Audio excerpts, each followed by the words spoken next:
Hey everybody, how are y'all doing on this lovely Friday evening?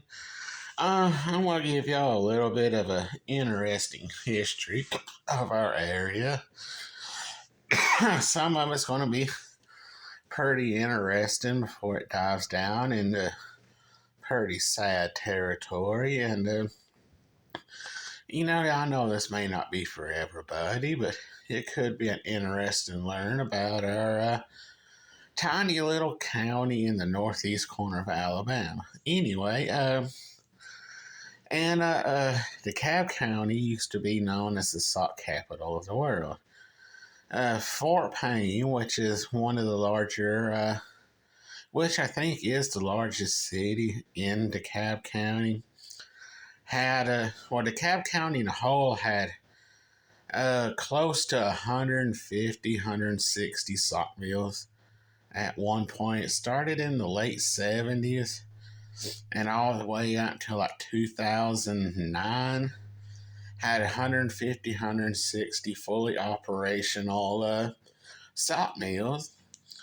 And with Fort Payne having a majority, I think they had somewhere right around 80, with the rest of them spread out throughout the rest of the county.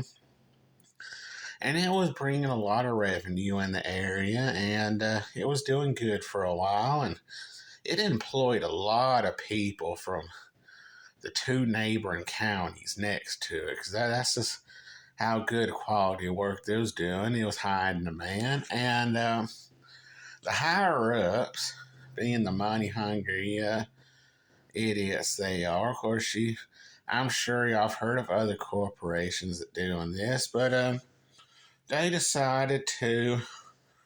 A majority of them either went to Canada or to Mexico to they was saying it was for tax purposes, but I think they just wanted. It eventually came out they was doing it to save themselves more money and make where they was able to put more money in their pockets.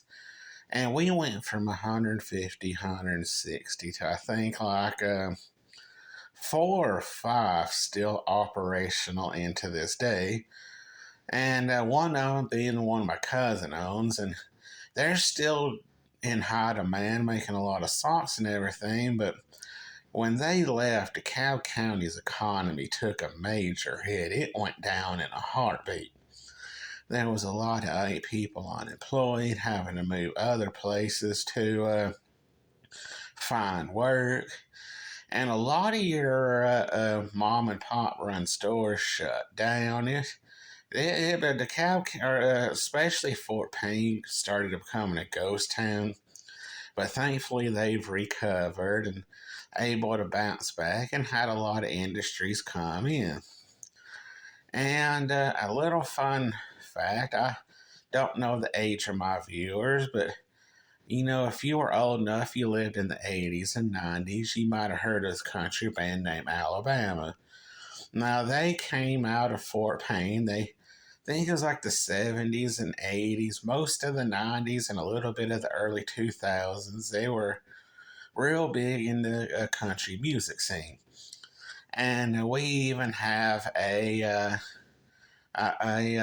a tourist attraction in Fort Payne that I guess you could call it a museum dedicated to them. It's got a whole bunch of stuff in there from the band's beginnings until they decided to retire, which they did in the early 2000s.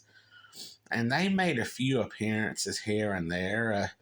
Now we have a music festival that goes on there, and they appear there every year. And they even erected statues of them next to the park they got over there. If you ain't never heard of the band, look them up. They're actually pretty good. They got some good music. And I know a lot of my younger viewers may not like the older country music, but this band's well worth listening to.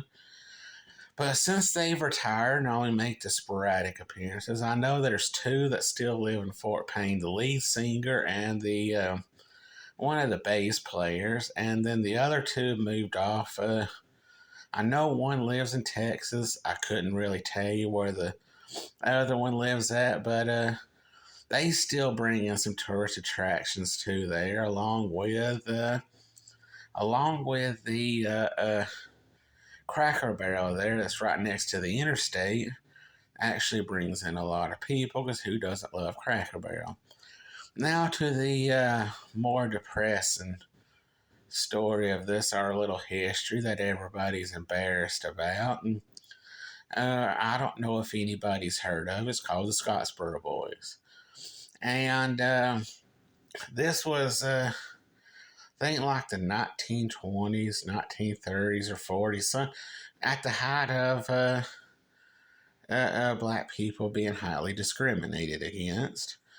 And I think it was like 4 or 5 boys. They was riding the train. They hopped off in Scottsboro, and they was going to stay a few days, hop off back on the train, go wherever it went next. And from what I can recall of the story, a white woman accused them of doing some inappropriate things to her, and I'm not going to mention it because YouTube will be all over my butt, but you can probably guess what probably guess at what she claimed they did. And they went to court, and it didn't take them long to come down with a guilty plea. I know 2 of them got executed right off the bat. 2 of them died in jail, and 1 of them got released out of jail and was given some back pay. In later years, I think it was like the 70s, they done an investigation on it, and it comes to find out they were all innocent.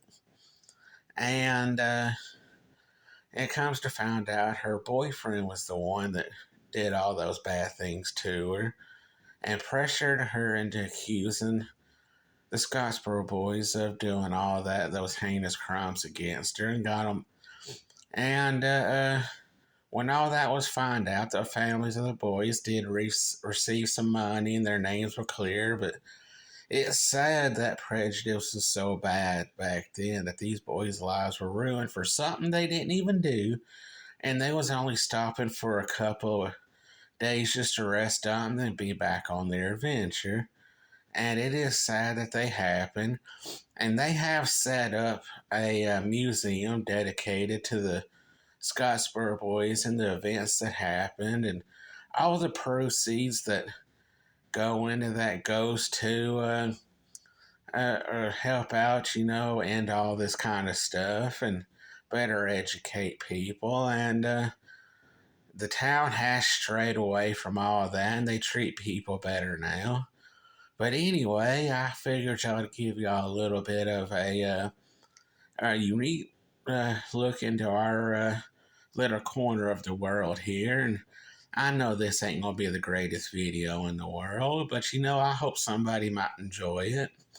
Anyway, I hope everybody has a good rest of their evening, and I will see y'all in the next video.